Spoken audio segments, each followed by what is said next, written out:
S Ramakrishnan இலக்கியத்தில் இருந்து கவனிக்க மறந்த மனிதர்கள். இது ஒரு ரெவ்யூவாக எழுதியிருக்காரு. இது எழுதினது டாக்டர் இரா மௌலிதரன். இரா மௌலிதரன் எஸ் ராமகிருஷ்ணன் கிட்ட கேட்குறாரு, உங்களுக்கு இதுக்கும் மேலே எப்படி கதை எழுதுறதுக்கு வருது, உங்களுக்கு எப்படி யோசனைகள் வருது அப்படின்னு கேட்குறாரு. ஒரு கார்பெண்டர் 100 நாற்காலிகள் செஞ்சுட்டு 101வது நாற்காலி செய்கிறது ரொம்ப ஈஸியாக தான் இருக்கும். ஏன்னா அது ஒரே பேட்டர்னில் தான் செய்கிறது. ஆனால் ஒரு எழுத்தாளர் 100 கதைகள் எழுதி முடிச்சுட்டு ஒரு 101வது கதைகள் எழுதுறோன்னா ரொம்ப கடினமானது. அது 100 கதைகளுக்கான எல்லா விஷயத்தையும் அவங்க ஒரு புது விஷயத்தை உருவாக்கிட்டாங்க. இது 101ஆவதுக்கு ஒரு புது விஷயத்தை எங்கேருந்து கண்டுபிடிச்சி எழுதுறாரு அப்படின்றது இரா மௌலிதரனுக்கு புரியறதே கிடையாது. இன்னும் கதை எழுதிட்டே தான் இருக்கிறீங்க அப்படின்னு அவர் யோசிக்கிறாரு. இந்த கலெக்ஷனில் மொத்தமாக 18 சிறுகதைகள் இருக்குது அப்படின்னும், இந்த சிறுகதைகளில் இவரை ரொம்ப என்ன அட்ராக்ட் பண்ணுது அப்படின்னா இந்த சிறுகதைகளோட ஹெட்லைன்ஸ் தான். அந்த சிறுகதைகளோட ஹெட்டிங்ஸ் ரொம்ப அட்ராக்டிவாக இருக்குது. அந்த ஹெட்லைன்ஸை படித்த உடனே கதையை போய் படிக்கணும் அப்படின்னு அவருக்கு தோணுது அப்படின்னு சொல்லியிருக்காரு. இது ஹெட்டிங்ஸ் பார்த்தீங்கன்னா, கிட்டார் இசைக்கும் துறவி, செக்காவின் துப்பாக்கி, பனிக்கரடியின் கனவு, கதவு தட்டும் கதைகள் அப்படின்னு ரொம்ப ஹெட்லிங்ஸை ரொம்ப அட்ராக்டிவாக எழுதியிருக்கார். இதை கேட்டால் அந்த ஸ்டோரி எதை பற்றி இருக்குது அப்படின்னு நம்மளுக்கு படிக்க தோணுது.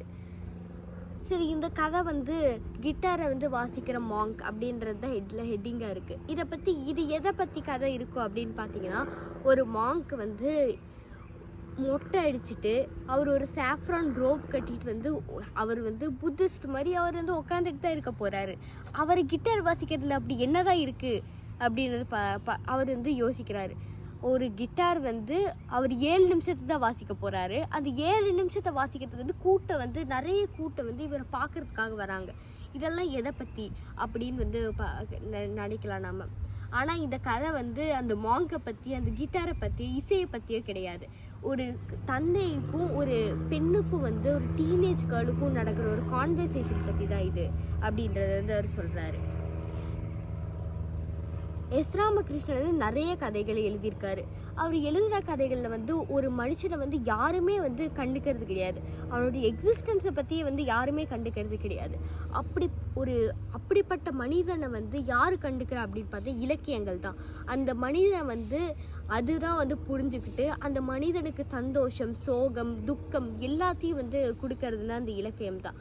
அவனையும் ஒரு எமோஷனை ஃபீல் பண்ண வச்சு ஒரு மனிதனாக ஃபீல் பண்ண வைக்கிறதே ஒரு இலக்கியம் தான். அந்த மாதிரி ஒரு கதை தான் டாக்டர் ஈராக்கு ரொம்ப அஃபெக்ட் பண்ண கதை என்னன்னா, 2 தலைகள் அப்படின்ற ஒரு கதை தான். அந்த கதை எதை பற்றினா, ஒரு டாக்டர் ஒரு கண்ணாடி ஜாடிக்குள்ள ஒரு குழந்தைய வச்சுருக்காங்க, இறந்து போன குழந்தைய. அந்த குழந்தைக்கு ஒரு அண்ணாவோ அக்காவோ ஒரு அம்மா இருந்திருக்கும். அந்த குழந்தைய அந்த அம்மாவுக்கு எப்படி இருக்கும் அப்படின்றது ரொம்ப நினச்சி பார்க்க முடியாத அளவுக்கு அவங்க துக்கத்தில் இருந்திருப்பாங்க. ஆனால் அந்த குழந்தைய பற்றி மறந்துட்டாங்களா அப்படின்னு பார்த்தீங்கன்னா இல்லை.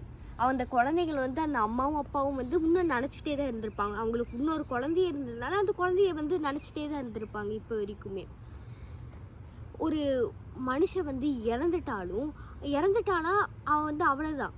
அவன் ஒரு ரத்தமும் செதையும் இருக்கிற ஒரு உடல் தான் இந்த பூமியில். ஆனால் அதுவே ஒரு லிட்ரேச்சர், அந்த ஆத்தரே இறந்தாலும் அந்த லிட்ரேச்சர் இப்போ வரைக்கும் வாழ்ந்துட்டே தான் இருக்கும். அந்த நினைவுகளை நம்ம மறக்கிறது கிடையாது. அதை பற்றி ஈரா இதில் ஷேர் பண்ணியிருக்காரு. இறந்து போன குழந்தைக்கும் ஒரு பேர் இருந்திருக்கும். அந்த அம்மா அந்த குழந்தைய பற்றி நினச்சிட்டே தான் இருந்திருப்பாங்க. ஒரு அம்மாவோட பாசத்துக்கு ஏற்பட்ட நிலவரம் என்னன்னா, அந்த குழந்தை இப்போ பார்த்திங்கன்னா ஒரு ரத்தமும் உடலும் மட்டுமே இந்த பூமியில் மறைஞ்சு போன ஒரு உடலாக தான் இந்த குழந்தை இப்போதைக்கு இருக்குது. அவர் அம்மாவோட பாசத்துக்கு நடந்த நினைவு, அந்த ஆத்தர் இறந்தாலும் அது லிட்ரேச்சர் இன்னும் இருக்கும். அந்த லிட்ரேச்சரோட நினைவுகள் இன்னும் இருக்கும் அப்படின்றது டாக்டர் ஈரா சொல்லியிருக்காரு. எனக்கும் எஸ் ராமகிருஷ்ணனோட சிறுகதைகள் ரொம்ப பிடிக்கும். நீலநாக்கு, எழுத தெரிந்த புலி, தலை இல்லாத பையன், இந்த கதைகள்லாம் நான் படிச்சிருக்கேன் சின்ன வயசில். உங்களுக்கு என்ன கதை பிடிக்கும் அப்படின்னு சொல்லுங்கள். நன்றி, வணக்கம்.